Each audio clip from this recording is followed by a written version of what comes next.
look like you don't hear me? Can you hear us in the back? Not great. Okay, I'm going to start singing, not quite as well as Belle did last night. And you're 14 years old. Anyway, 14 again.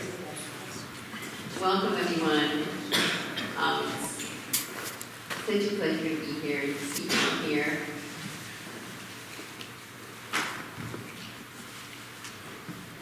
This is the highest coffee house, as you all know, since you registered, you're here.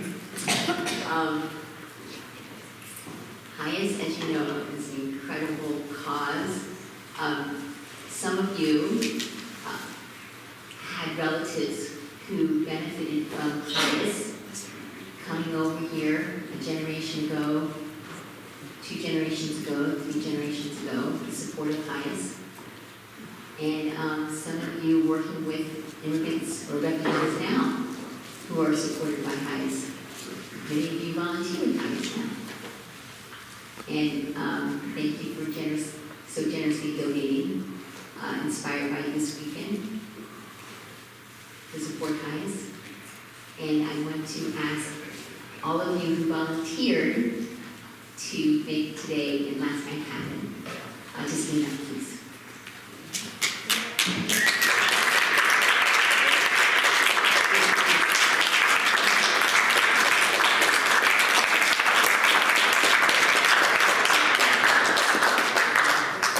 Yes, and Belle.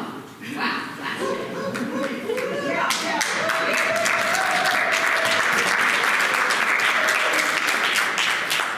Yes. And Jerry up there. Already seen. I know Carl wanted to say something real quick. Just very quickly, we have a distinguished guest today, Wade Blackman, A little closer. who is the District Director for Public Policy for our Member of Congress, Catherine Clark, is here.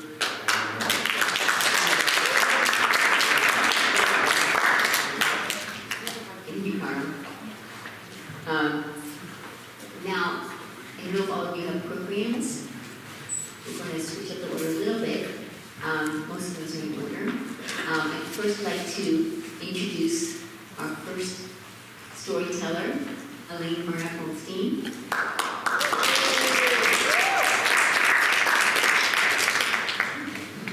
Elaine, you are a person who is such an essential member of our community. One of the things you do is you build bridges between our community and the outside world. And a big part of that is your openness to others. And I know I speak for our whole community on gratitude for your doing that.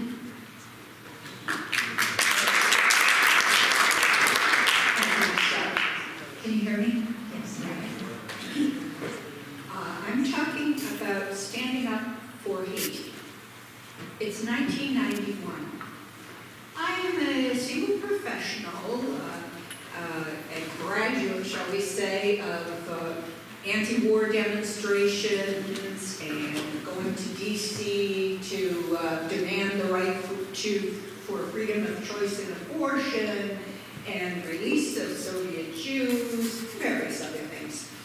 One day I'm walking through Cambridge and I see a poster and it's talking about Jean-Baptiste Aristide.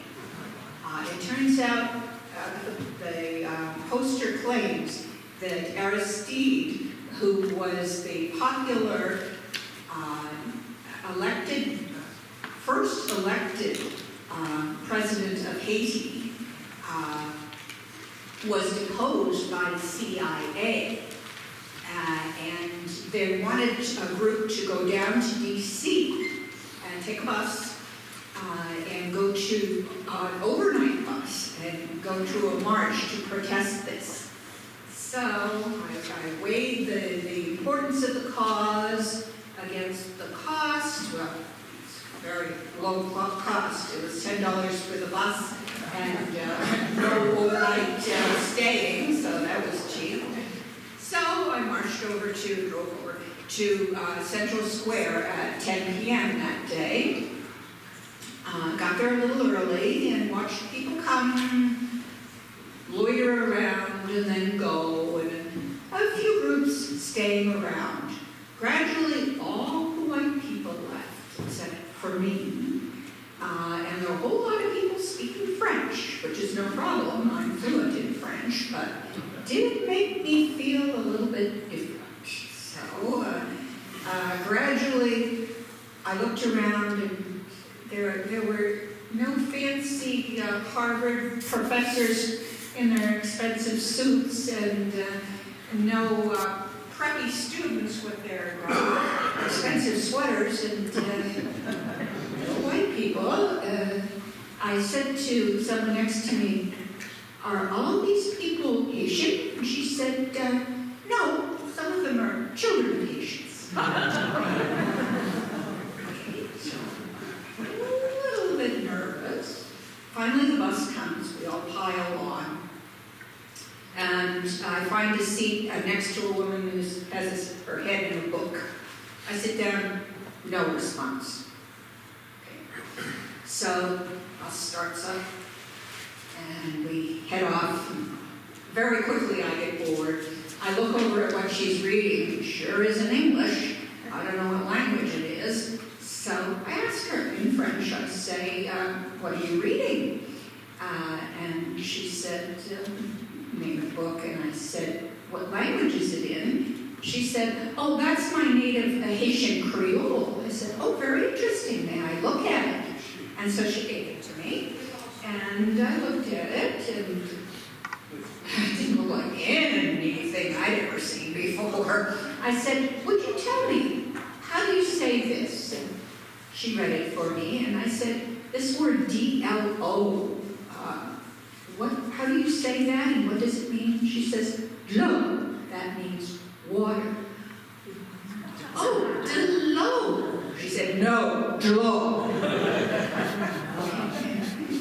So we talked a lot. She told me a lot about the history of Haiti, and she told me that many people in Central and South America believe that some of their governments have been deposed by the CIA and the U.S. government.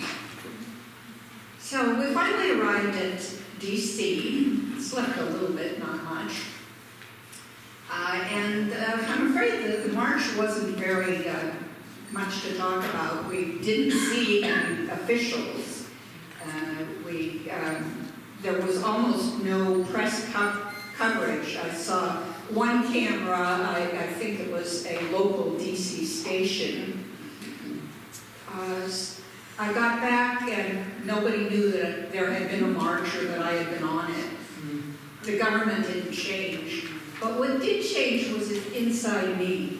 I came out with a great fondness for the Haitian people and a concern for their causes, which is still to this day reflected in my philanthropy and an even lower trust in my government. So this was the result of standing up for Haiti. Thank you.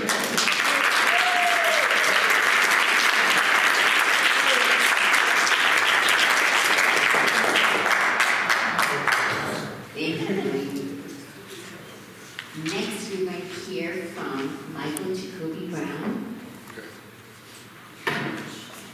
And Michael, you have taught me and so many of us about the meaning of sharing our stories with one another. And so you are just a perfect person for us to hear from today as we do that. Well, let me first thank Michelle. I also want to thank the aunts, Ann Kramer and Parrish. Otherwise, this story would have been 20 times longer. You would have hated me. So let's go around for Ann.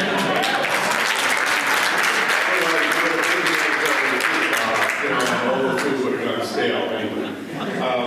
So thank you, Ann. And hope everyone else thanks you.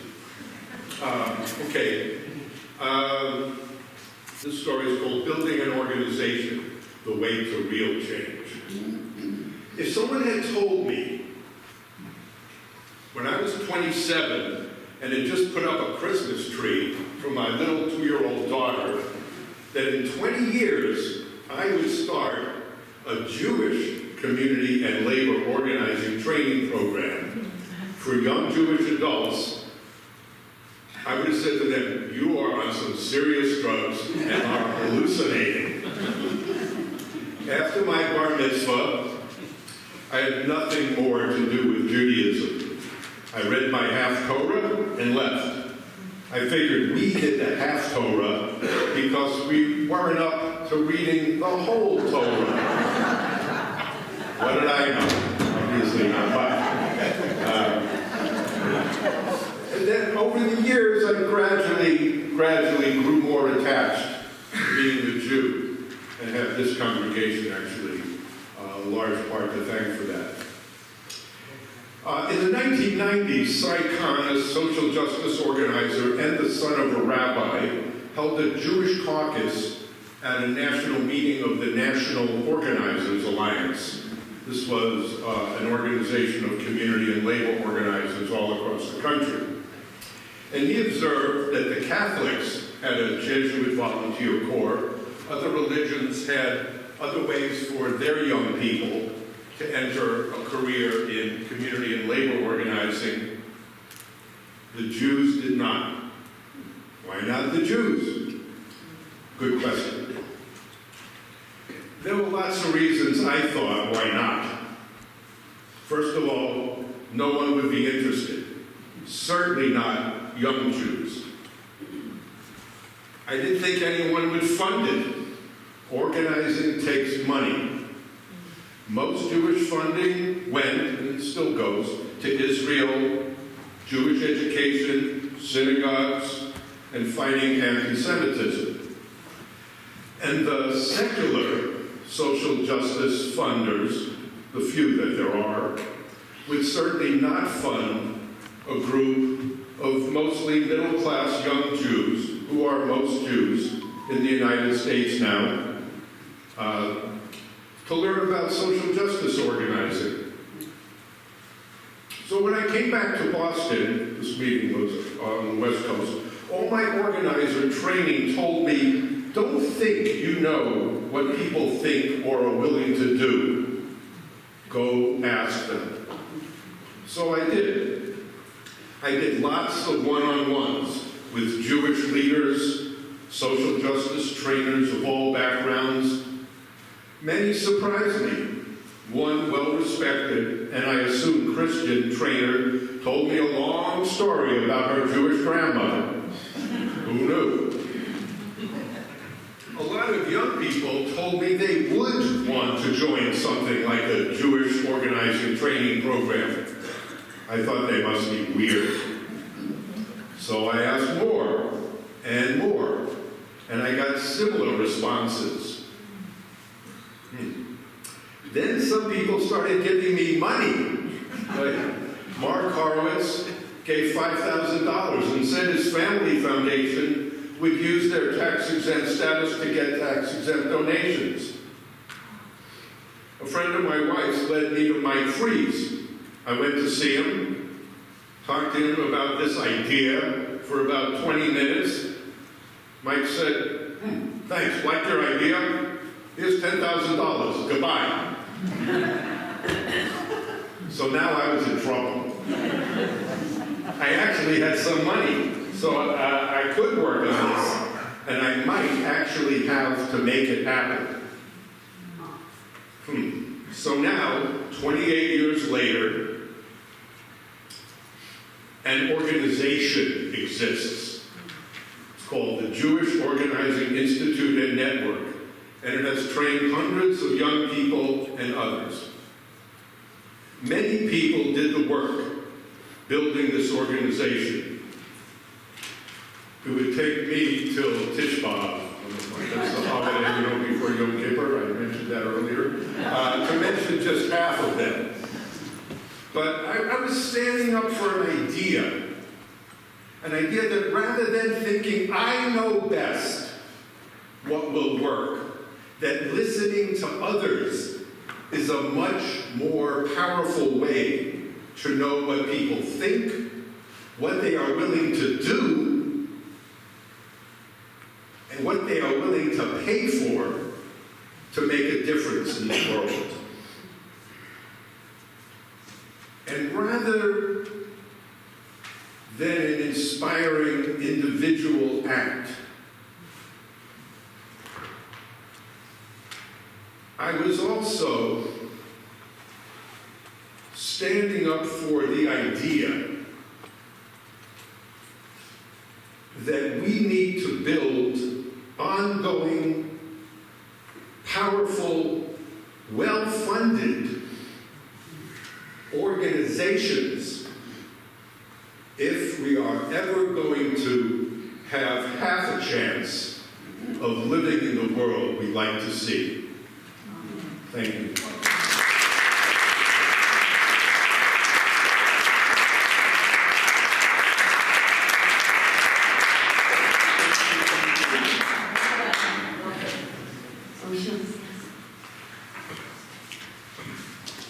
And before I go, I'm just going to see if he speaks right. Next, we're going to hear from Bernie Horn. And Bernie, another very long time member, tells us stories in so many ways, went through his poetry, through his prose, and gives us so many ways, Bernie, through those stories, and I know we're about to hear another one, so without further ado.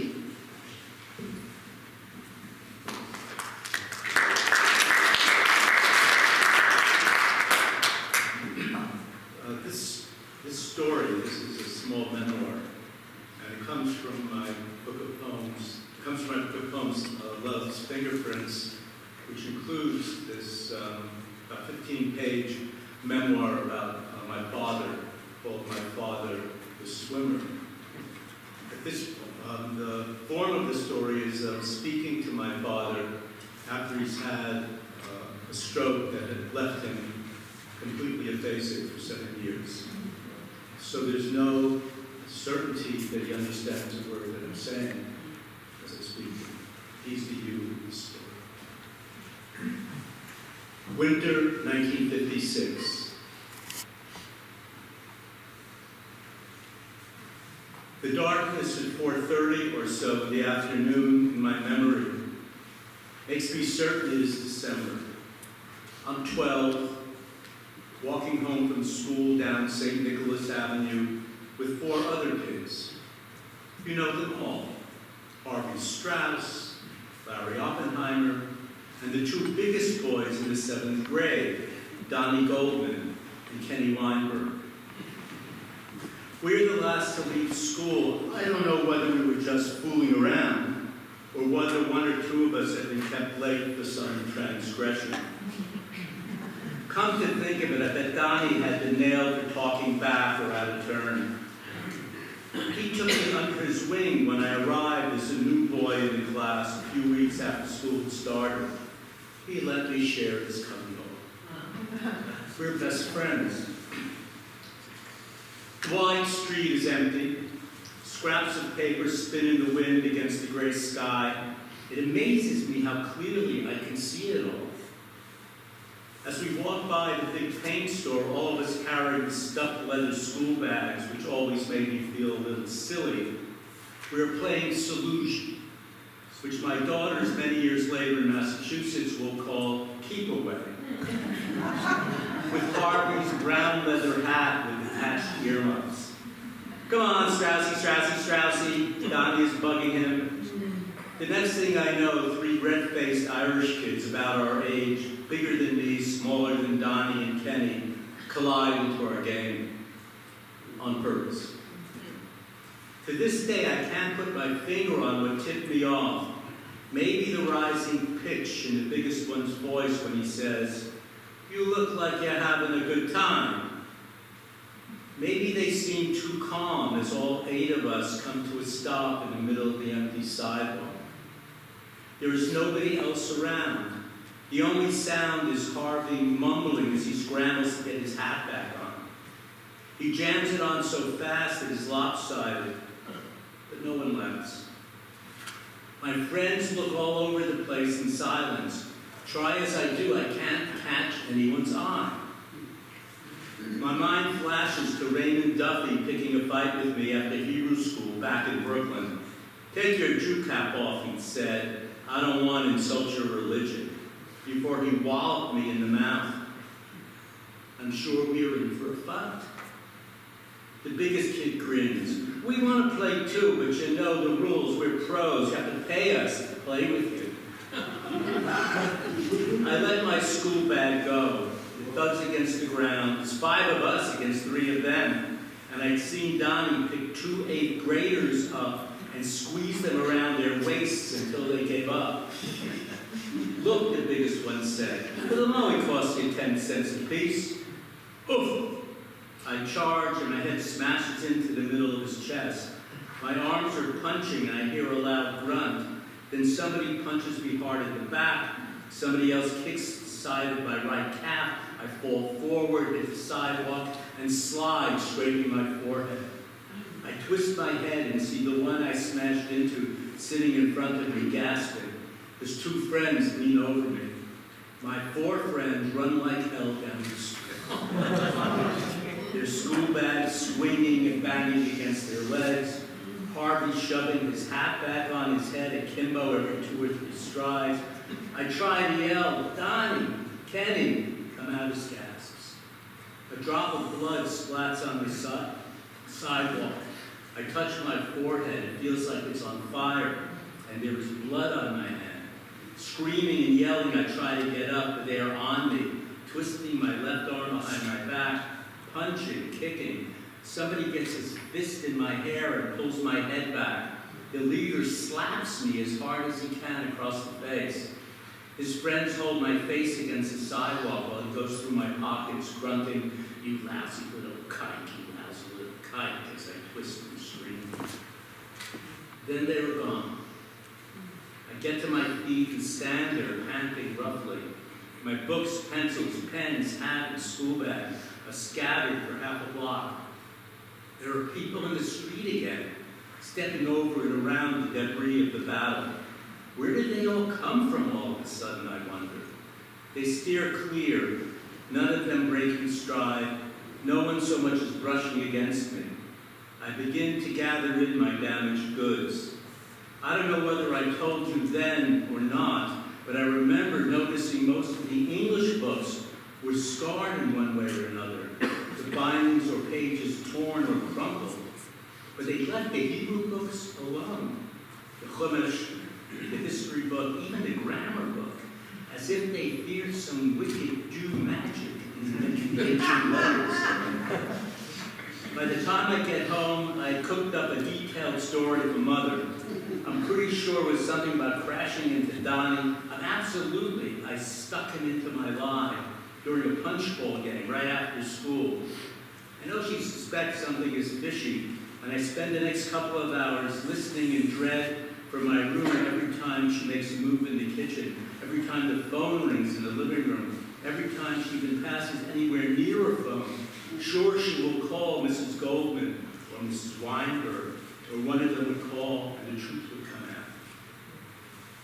When she gets ready to leave for her Mahjong game at 7:30, I am so relieved I barely distinguished her words as she once again gives me the weekly instructions that make dinner with you something of a chore.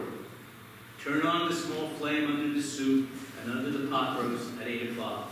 Make sure you sit with your father and keep him company. You know how he likes to eat the boiling hot soup too fast. By the time I hear your key in the lock, I had dialed Donnie's number 4 times, twice hanging up after a couple of rings, once hanging up when I heard Mrs. Goldman's voice. Do you remember her? Did you ever meet her? She was the taller, the youngest, the most beautiful, of all the mothers. She was Israeli, with long black hair and a braid, and a slight accent, so different from the European accents of your friends. The 4th time I call, I hang up on Donnie himself.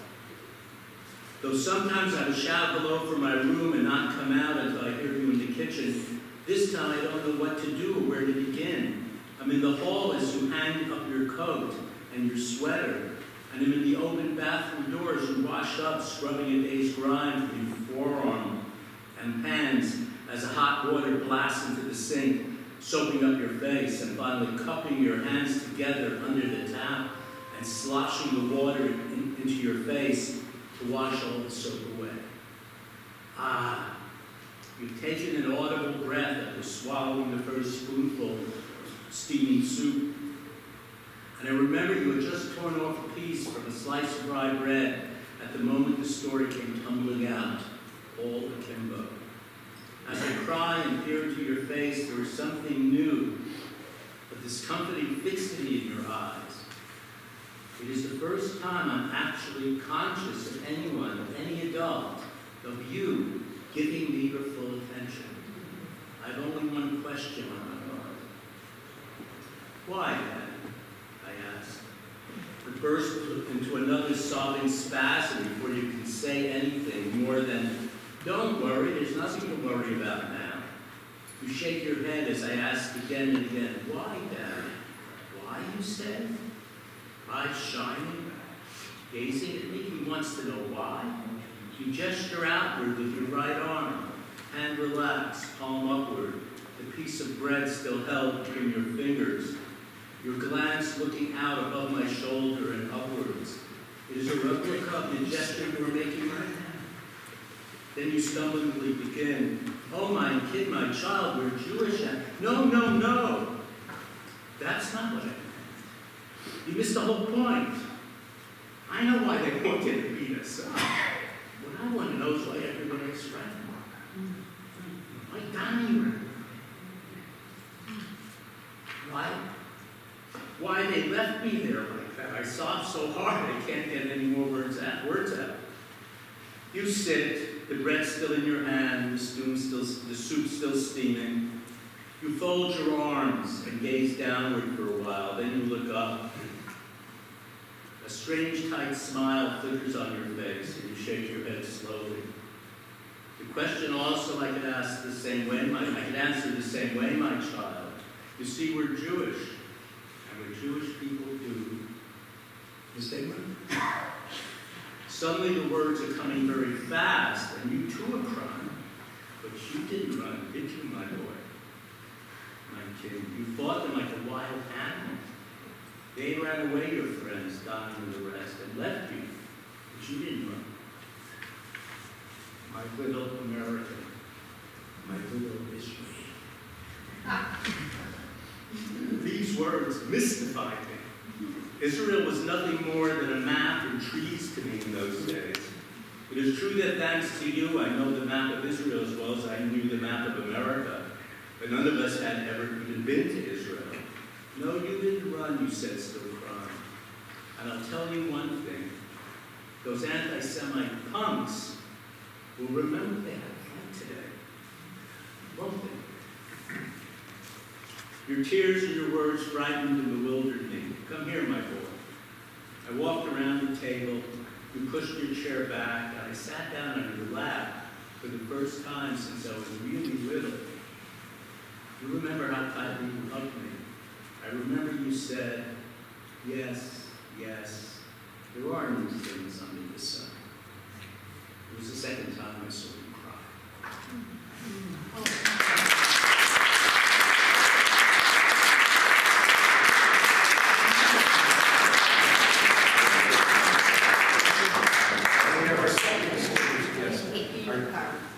And we have our second distinguished guest, our State Senator, Jamie Hill.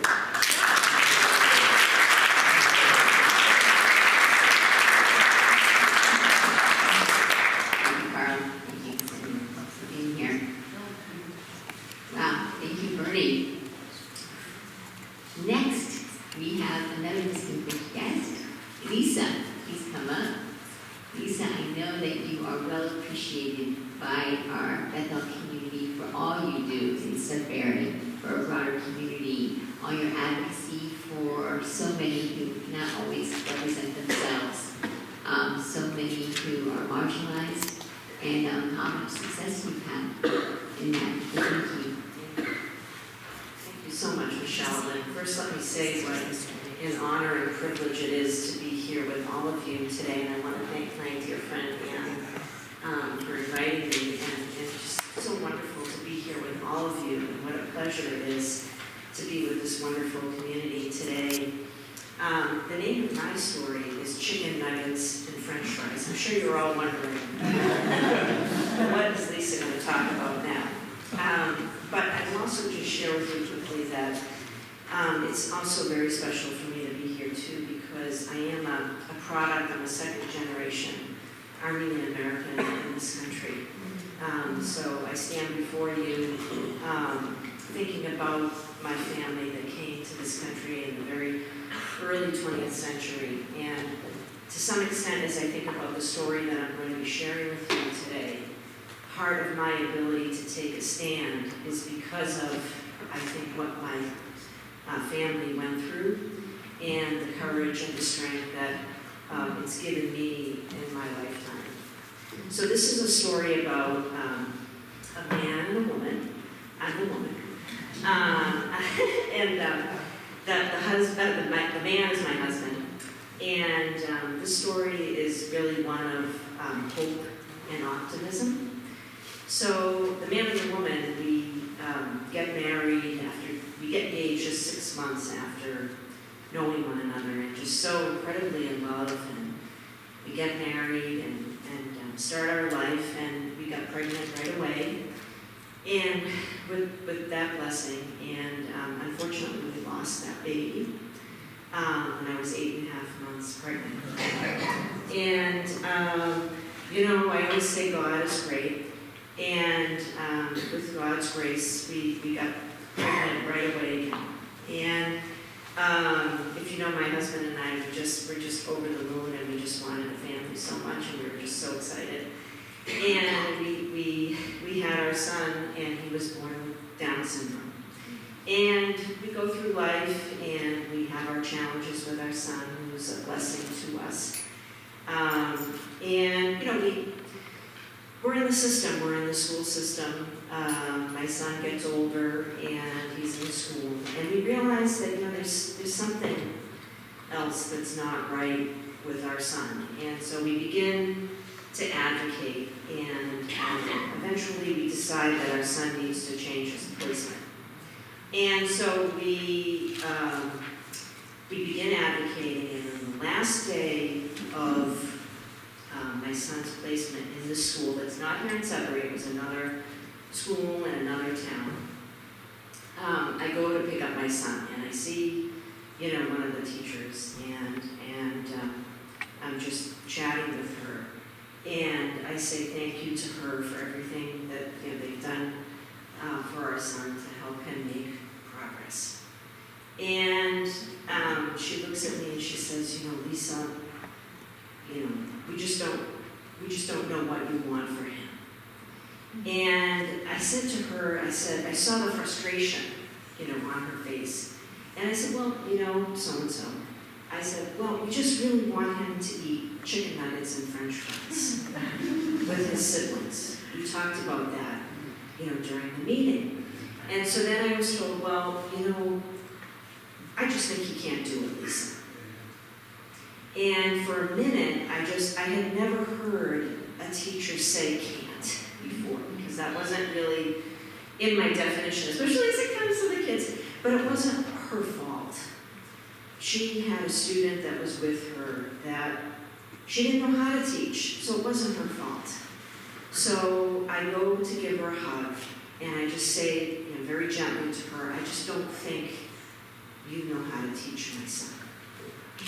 And so off we go, and we're in different placements, and eventually my son ends up in a school here in Sudbury. And we were blessed with wonderful teachers who took my son and literally put him on their backs. And within 1 month, my son was signing more, he was eating with his hands, and he was making tremendous progress. But what the teachers did here in this community was give a little boy hope for a life. And my husband and I, in our advocacy, in our standing up, which sometimes can be difficult, right? It's hard to stand up. We're hearing such wonderful stories, but some of the stories can be really hard because sometimes it's hard to stand up when you believe something so strongly. But our wonderful teachers gave our son just such tremendous hope. We have hope for our future. We have hope for our family. But the other thing they did was to take that same man and woman that were just so in love with each other, but were broken and battered by a system that really didn't want my son. And, but now I'll share with you that my son is doing great. We just did a trip this past summer. We celebrated our 20th wedding anniversary, and we went as a family to Hawaii. But not only do our wonderful teachers that we have in this community that we've experienced, not only did they lift our son up, they lifted our whole family. And there is hope, even when in the darkest day when you think there's no hope. And I could tell you more stories about some of the things that we were going through, which caused us to have no hope. But there is hope, even in the darkest of days. So thank you so much for letting me share that. I hope I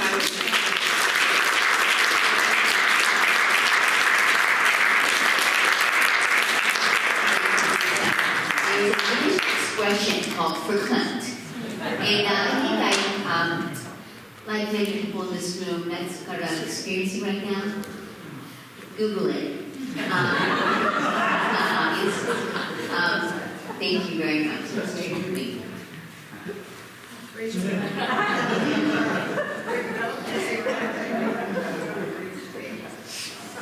I have the pleasure and honor of next introducing you to, if you haven't met him already, a man who's been here more than once, Diego Lowe, who has devoted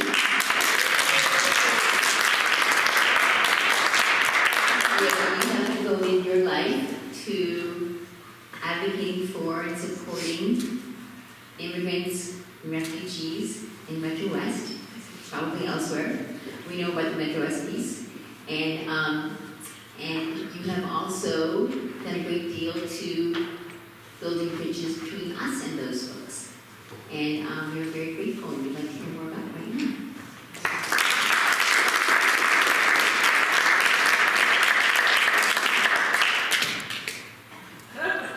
I was going to use the lectern so I could watch the clock, but I'm going to just talk. Can you hear me? Yeah. So, I'm not very good at following instructions. But I was going to talk to you about this today. It's not about me, it's about other people's standing together. And just keep poking me when I because my voice does that. And in addition, I'm going to tell you 3 fragments of stories, but throw things when I'm getting longer. One is something that's has been happening this last week, these last months.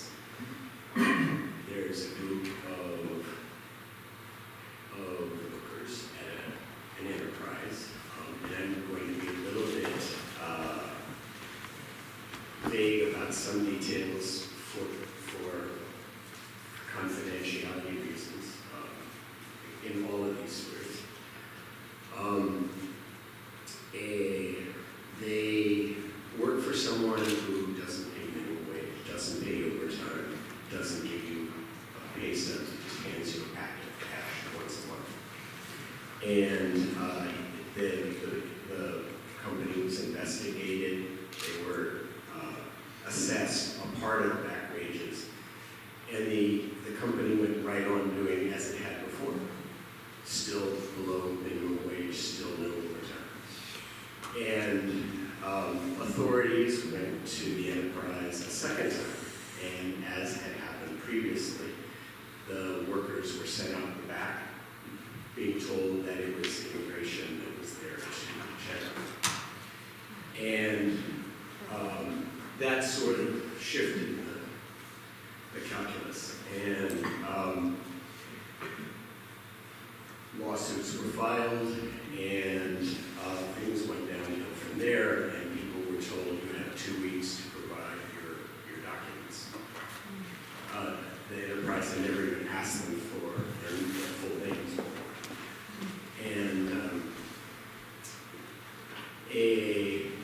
some of them could have done that, and some of them couldn't. And so rather than providing the documents, the ones who could, they gathered and talked and with us and others and decided nobody was going to kill them. And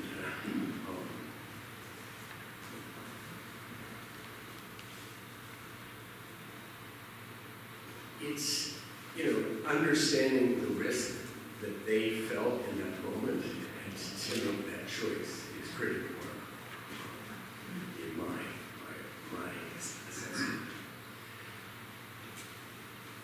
I can tell you more about some of these stories later, without all of the detail that we give it real life, because I have to. Their anonymity has to be preserved. There's another story of two women who worked for a different outfit that was known in the community as if you're a woman working there, if you want a job, you're going to have to sleep with the employer. And it was pretty straight quid pro quo. And they ultimately decided, they came to us separately, and we gathered them together, and they decided to come forward to authorities to ask for their back wages and ask for, to complain about the sexual harassment. And I guess, like the first group, the lack of status was a real fear, and something which I can't relate with exactly correctly. There was also, I think, a real sense of shame. But they did come forward, and they came forward in part of what weighed in the balance was that they didn't want other people to continue to suffer what they had suffered. Can I tell one more story to you? And this is a different story, and perhaps the most remarkable one in human terms. There's a young man, he lives in Milford, and he had fallen from a roof and splintered his legs.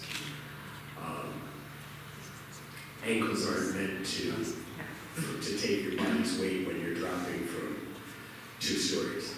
And I visited him in the hospital, and actually there are people in this room who know him and his wife.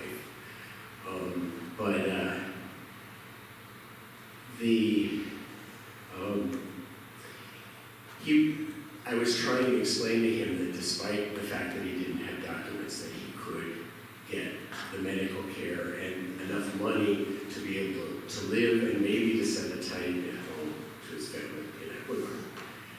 And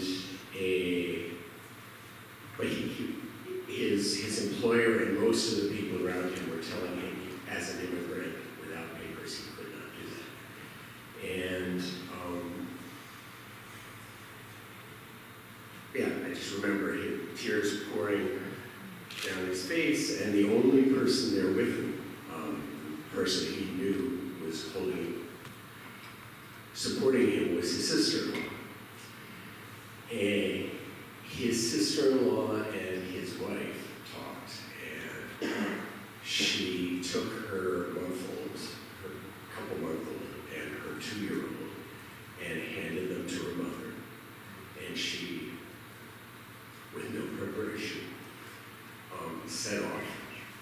a continent and a half to come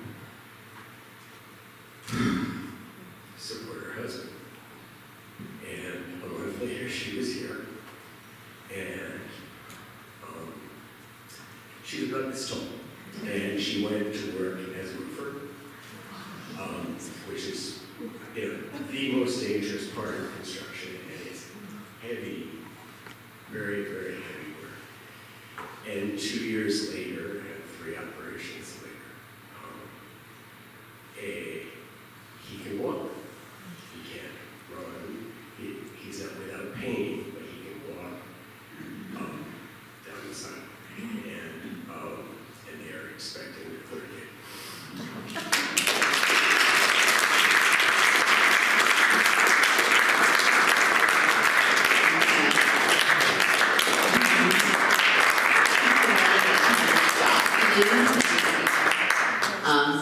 Thank you, Diego. Next, we are going to for something entirely different. I'd like to welcome up Angel Vera and our singing group, Shira.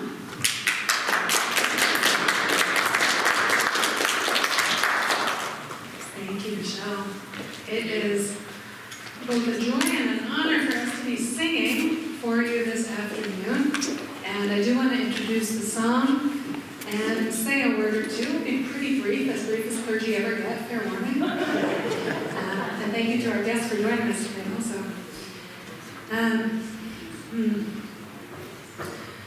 My mother and my grandmother, may their memories be for blessings, came to this country when my mother was 7 years old.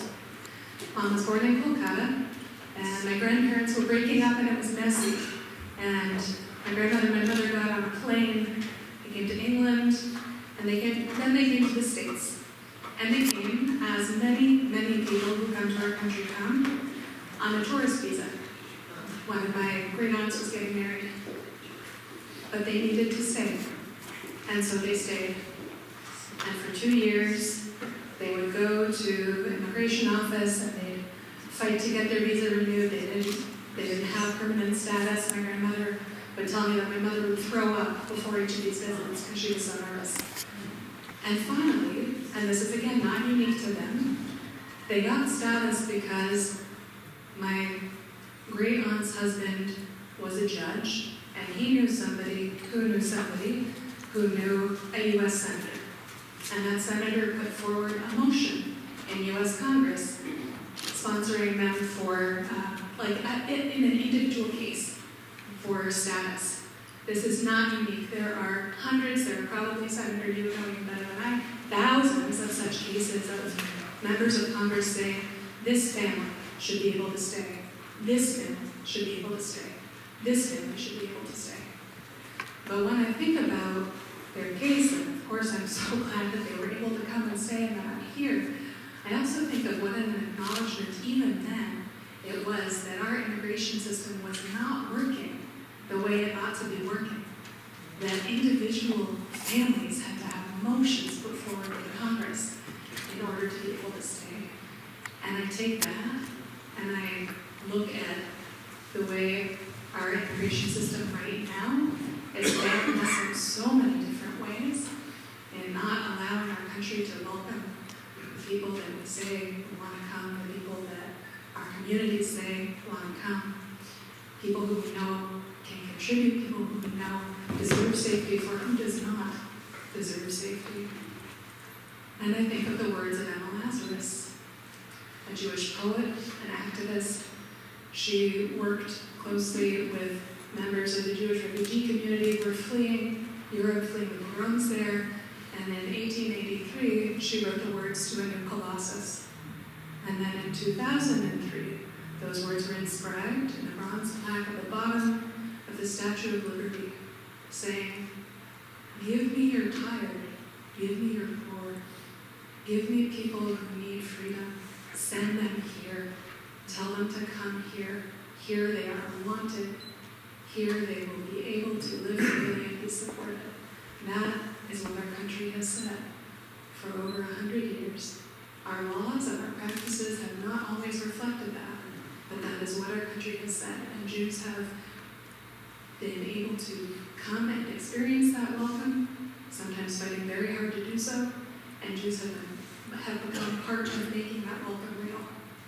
And so today we sing this song in honor of HIAS, in honor of all the incredible stories of bravery and standing up and advocacy that we're hearing today. And thank you so much to Anne and Kat, Carl, and the entire sanctuary committee for putting this together. So if you know the words of this song, as I imagine you may, please join us.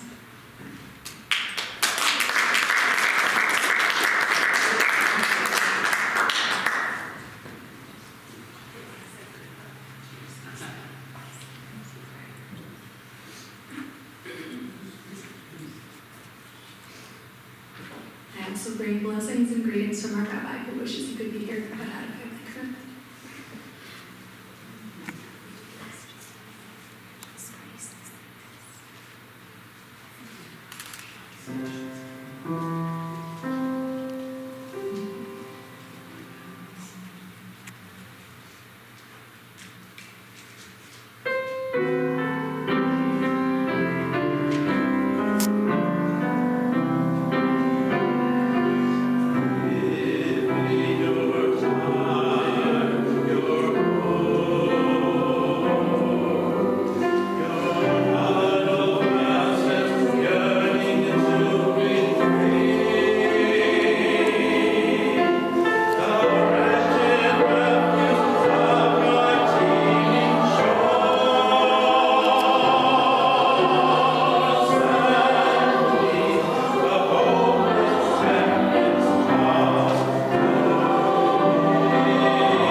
So next we have Ira. Our name is Ira. Ira Silver. Come on down, Ira. And Ira, you are a Indigenous chair of our Savannah. You are a student and teacher of this vote of social justice. And in that, you teach us so much about that. And we're very grateful. And you also support immigrant students at Penn State. There you go. Please tell us more.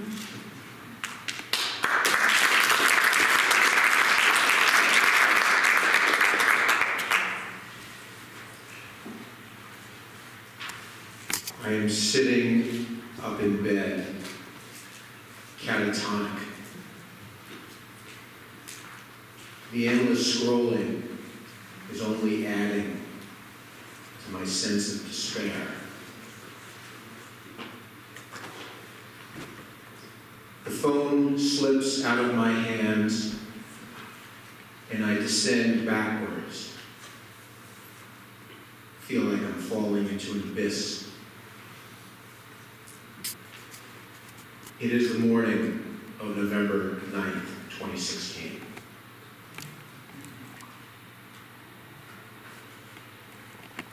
So what am I supposed to do now? How am I supposed to be in this world when everything I stand for and believe to be true and think is right is falling away? I'm not just talking about things like reproductive rights and rights for immigrants. I'm talking about basic human dignity. How am I supposed to be in this world?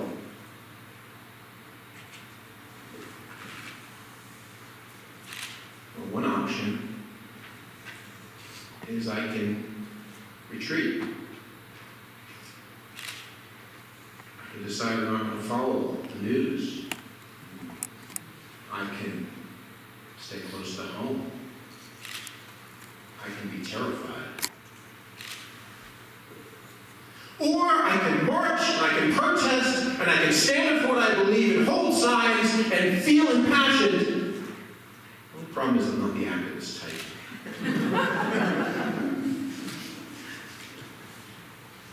So in the weeks and months that followed, as I thought, who am I going to be in this new world? I kept hearing in my mind the words of Gandhi. Be the change you want to see in the world. Be the change you want to see in the world.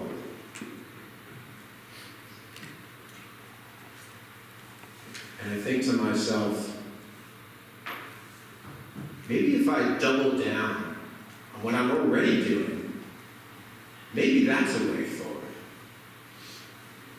Maybe if in my work as a teacher, I reach deeper and deeper into my toolkit to try to impress on my students what it means to bear witness to various kinds of atrocities in the world that we're seeing. Maybe if I come up with new ways to share with my students the importance of exposing corruption and abuses of power and really, truly teach them what it means to speak truth to power, maybe that's a pathway forward.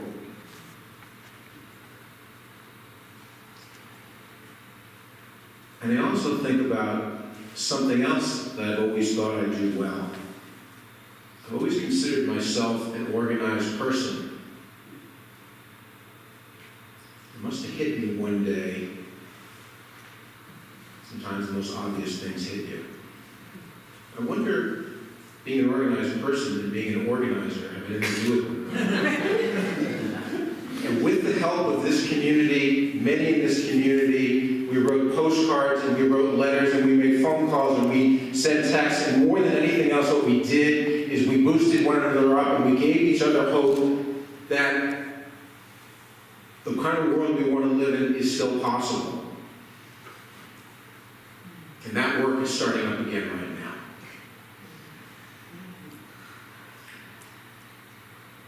So as I think back on being the change I want to see in the world,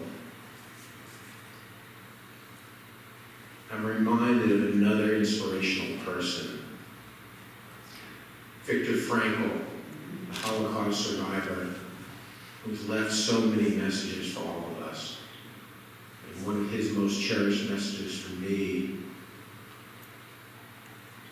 is him saying, don't ask the question.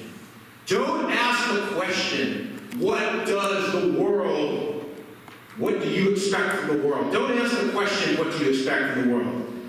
Don't, I'm thinking to myself, don't keep harboring on wanting a world that should be different than it is. Don't keep saying, we should have more human rights, we should have more freedoms, we should have gun control, we should have reproductive rights, we should have a world that is generous to strangers. Don't be saying that anymore.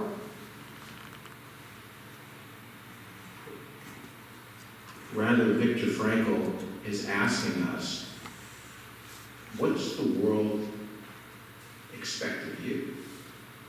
What does the world expect of me? And I've taken those words to heart. From the heart. A commitment to double down on giving my heart to everything I can possibly do every single day of my life from here on out. I'm going to do this from now through November 5th and afterwards. It may only be February, but I've already cast my vote.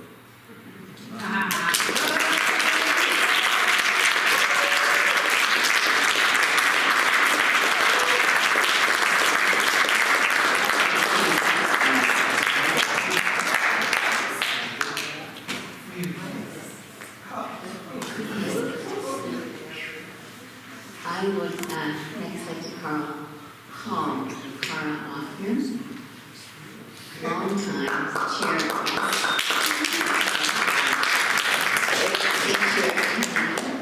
and way more than that. Carl, you inspire us.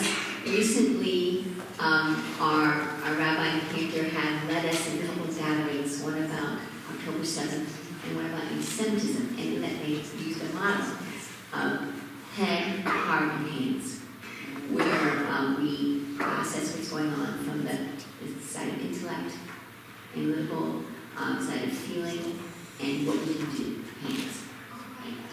And that came to mind. I was thinking about you, Carl, because you help, you definitely help us to think about stuff analytically, but also you help us to kind of open up.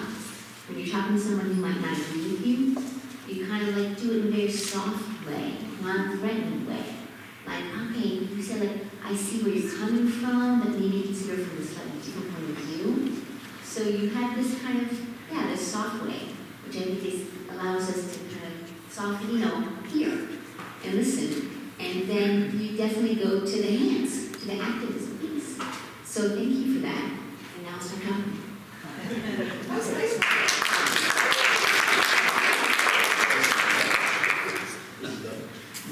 Okay, I'm not very good at memorizing these things, so I'm going to, basically, that's why I'm standing. So I want to talk about... Bring the mic up, please, Carl. I want to talk about talking with people. I got it. Can you hear me now? Yes. Okay. So I want to talk about talking with people about public issues, and this is something that, frankly, can be pretty scary. Many people assume this amounts to yelling and being yelled at, and no one likes that. I mean, I don't like it. I don't do it. But the main problem, I think, is not that. I think the main problem is that we believe people have fixed ideas.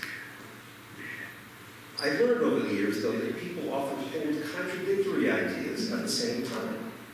Someone says X. Do they really mean X? Well, sometimes they do. But sometimes they also think Y, which is completely inconsistent with X. And somehow they're managing both these ideas in their mind. It's a deep idea, actually, and it's not something we are brought up with. We think that people are this or people are that. This does not seem to be true. I want to give an example of this from my own experience. Elizabeth Warren first ran for the Senate against the incumbent, Scott Brown. Brown was superficially likable. During his term,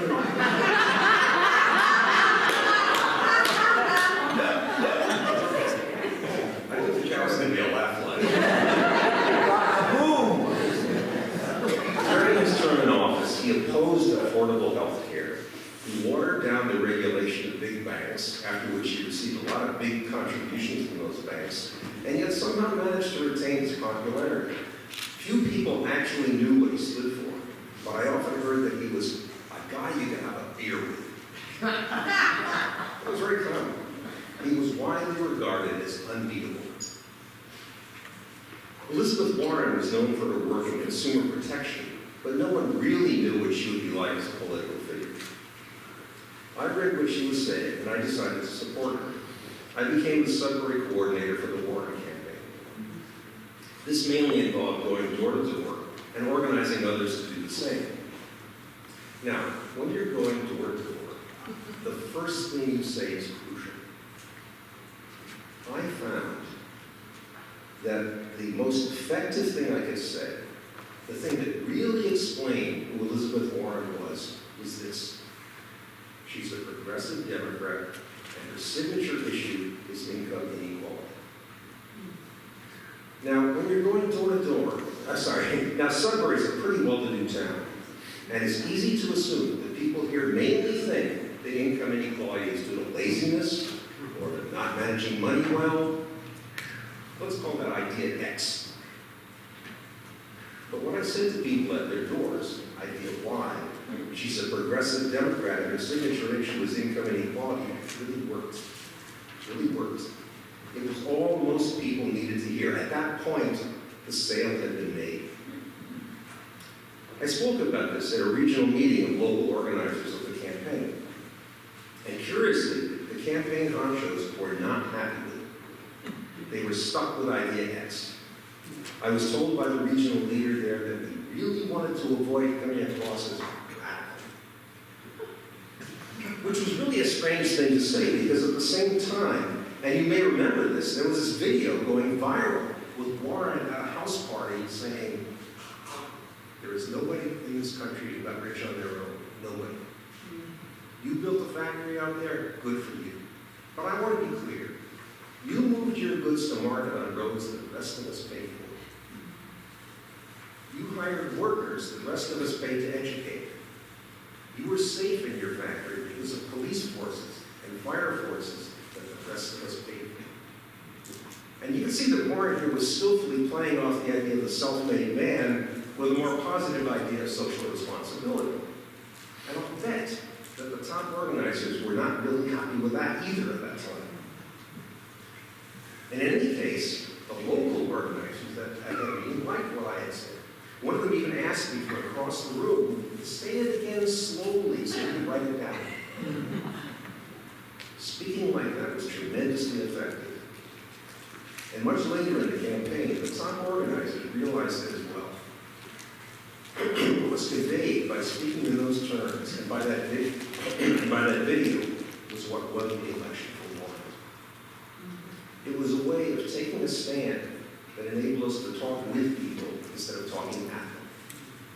It wasn't offensive, it wasn't in your face, but it dramatically raised an idea Y, that had been in the back of people's minds, quite likely overshadowed by idea X, but that they were so happy to see expressed in a way that they could agree with.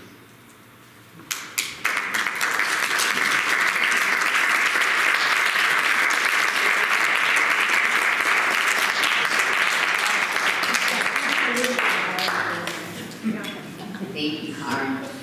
And last but definitely not least, we have Roberta Inker. And Roberta, you, come on up.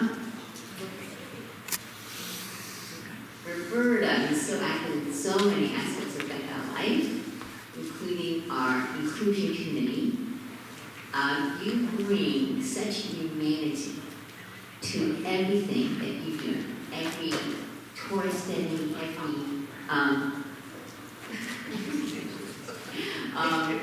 that's what I think of you. I think the humanity that you bring to every conversation and every way you think about it. And thank you for that.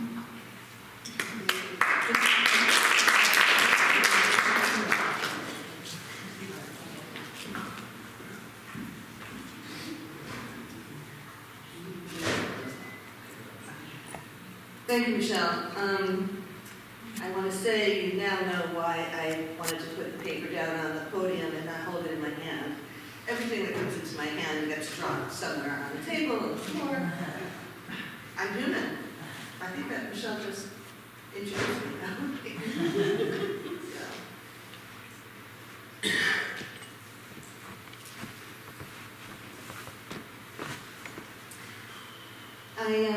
I call the story a teachable moment. My daughter is somewhere between 4 and 5. I am 45, did you believe that? No, this was a while ago. It would be a good 20 years before I learned the meaning of the term microaggression. We're in the produce section of Stop and Shop. Mommy, she admonishes me, it's not okay to taste grapes before you pay for them.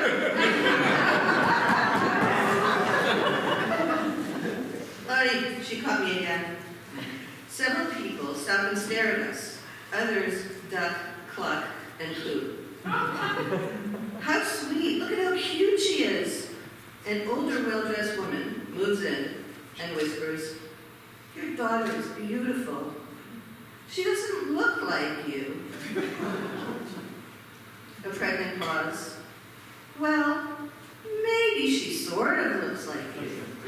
The only way she looks like me, is that we both have brown hair." I bag some grapes while she presses on. "What does her father look like?" I'm feeling a bit snarky now. I have fielded these questions at least, wait for it, 613 times. I say her dad is a balding, bearded, Jewish man. She doesn't resemble him at all. Sometimes I say, I think her birth father is Asian. Now, I just leave the perplexed crowd and I walk away. We just want to finish our shopping and go home. If I had been feeling more generous, I might have told the intrusive woman that she doesn't resemble us because we adopted her in China when she was 9 months old. She doesn't resemble either of us. Thankfully, that day we were spared other questions. Was she fluent in Chinese when she came home? True, not kidding. She was 9 months old when she came home. She wasn't fluent in any language except maybe showing us that she was hungry and had a full diaper, but that was it. How much did you have to pay for her?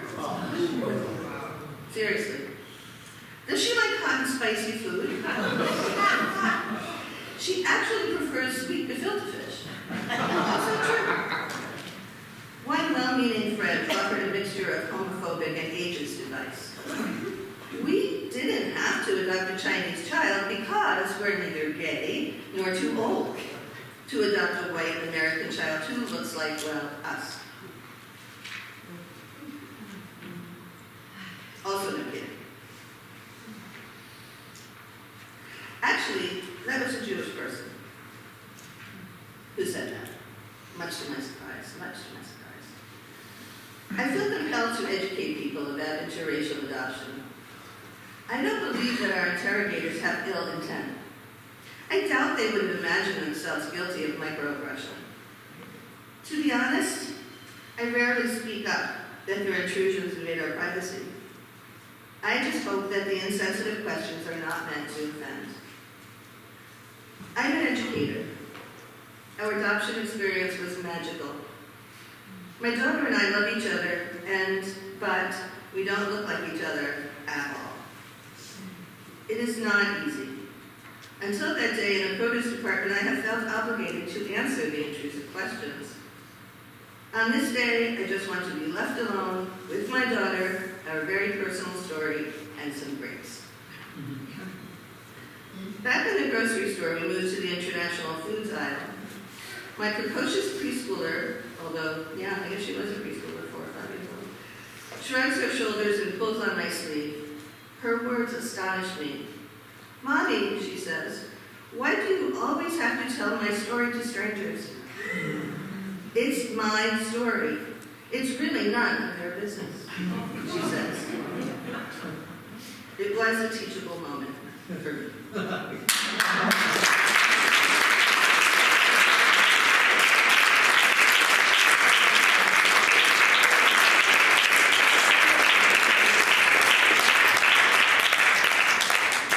Thank you, Roberta.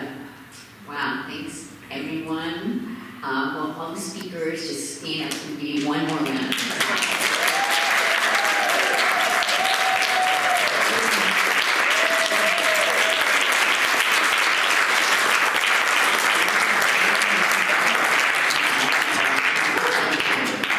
Yes.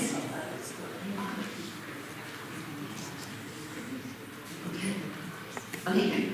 And Anne Kramer reminds me to remind you that there are bookmarks on the table for you all to take home. And also that HIAS is a wonderful organization to donate to. You can go to HIAS.org to do so and get more information. And if you just happen to have a checkbook here, you can certainly leave checks me out to HIAS. You can give them to Ann Kramer right there. She'll take them to deposit them. The other thing I wanted to mention to you is I want to thank again the Sanctuary Committee and Hackney and others. And also we're grateful for the support of Rabbi Josh Rendell, Cantor, Temple Administrator Beth Shine, Secretary Svetlana Taksa, Facilities Manager Josemar Herrera, and the Bethel Board of Directors. We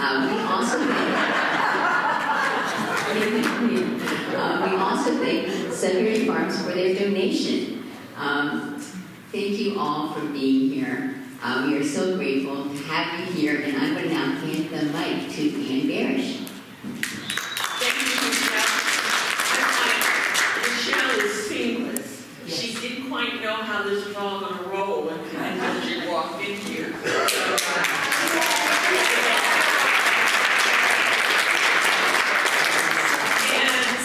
This concludes our HIAS weekend. You are required to finish eating. That's another Jewish tradition. And give to HIAS and think about how you want to participate next year in the next coffee house and whatever else we will think of. Thank you.